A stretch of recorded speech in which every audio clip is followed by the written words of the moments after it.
Last lesson here, folks, and we're going to do something that goes against everything that I've taught you throughout all these lessons. I'm going to talk to you about merging and flattening.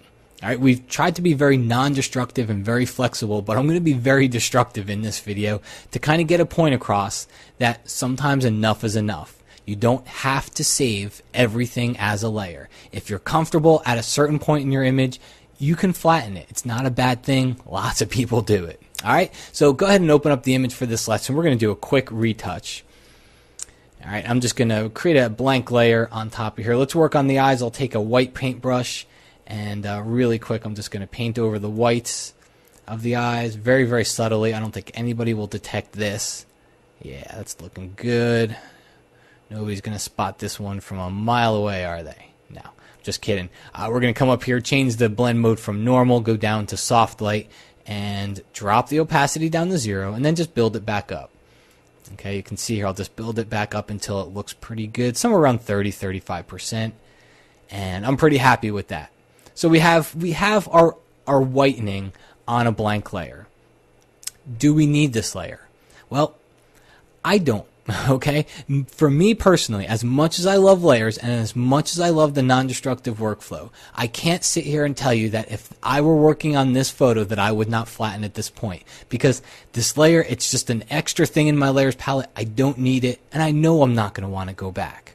So I can come up here to the layer menu and go down to flatten image, and it flattens it together.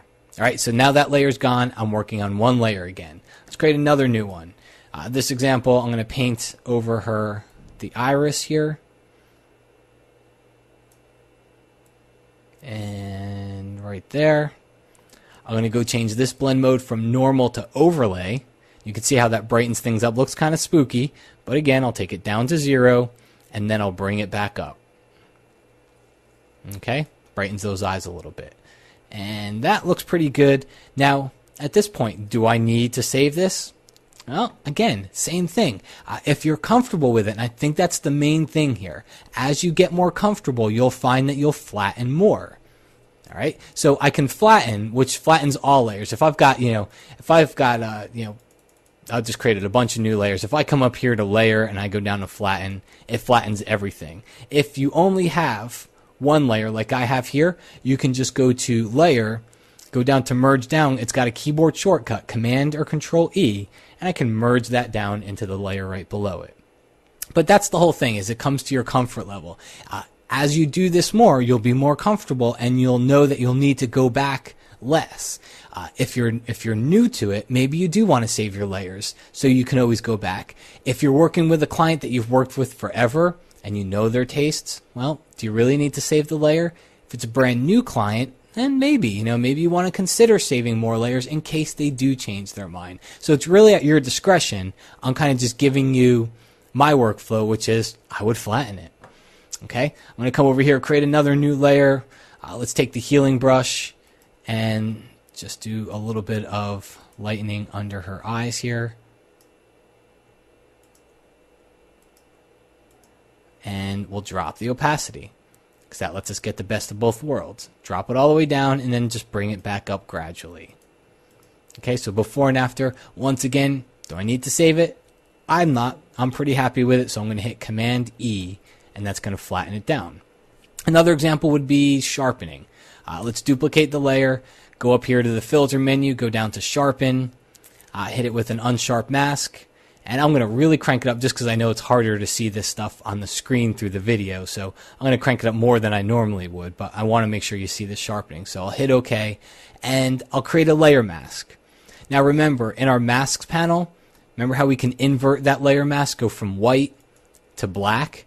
And what's that do? It hides everything that's on the mask, or it hides the layer because the mask hides everything. So now all we're seeing is the photo that's underneath. If I take my brush tool, and I set my foreground color to white, now I can come over here and I can paint over the areas that I want to be sharp. As long as I'm painting with white on the mask, you can see we're bringing the sharp parts of the photo back in. And we'll get over the eyes really quick.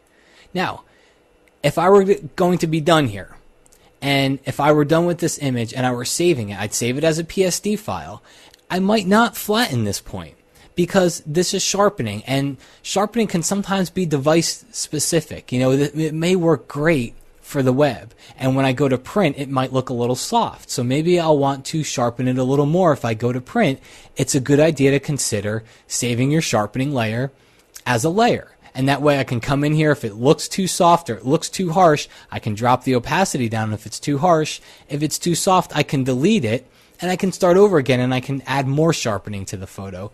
Since I did use a layer mask, I can do this. I could go to filter, go down to sharpen, hit it with an unsharp mask again, and since I added the mask to it, all it's going to do right now is sharpen the areas of the photo that are not hidden away. Okay, remember, we've got that layer mask on there. So it's only working on the parts of the photo where I want my sharpening to show through. So that's a candidate where you might want to leave your layers intact there, because you might want to change that. Okay? Another one here. Let's jump back. This is an image that we looked at back in lesson 7. Lots of layers inside of it. And do you really need to save them all? Do I need to save the pen and the shadow? Or am I pretty happy with the shadow? If you do this enough times, you'll be pretty happy with your shadows. I'm going to click on one and then just hit Command E on the Mac or Control E on the PC, and that flattens those together. So now that pen and that shadow are all one layer. Same thing here. You've got the butterfly, the layer below it. Do you really need both of these layers? I'm going to flatten them. We've got the text. We've got this shiny overlay that was over the text. Do I need all those? We'll come in there and we'll flatten those together. I'm just hitting Command E on the Mac or Control E on the PC. And what it does in the end, it just helps you manage your layers more easily. Because sometimes when you do have a lot of layers, it gets difficult to manage. But at the same time, not only is it difficult to manage a lot of layers, Photoshop starts to run slower. The more layers you add, the more things Photoshop needs to keep track of, and the slower that it can start to run. So it's a good idea to at least consider flattening your layers or consider merging some layers together. It's a comfort level thing. I totally get it, but I can't sit here and tell you that I never flatten, because I do. I flatten a lot. All right. And I think what it comes down to is balance. I know that I can work in a flexible, non-destructive way, and we learned that through all these videos. But I thought flattening and merging was a good way to finish things off here, because if you're ever wondering, is it easier to just work on one layer sometimes? Yeah, sometimes it is, and it's fine. After you know what you can do, and after you know that you can be flexible and non-destructive, it's good to know that when you want to, you can go in there and start to flatten your layers and start to merge some of them together.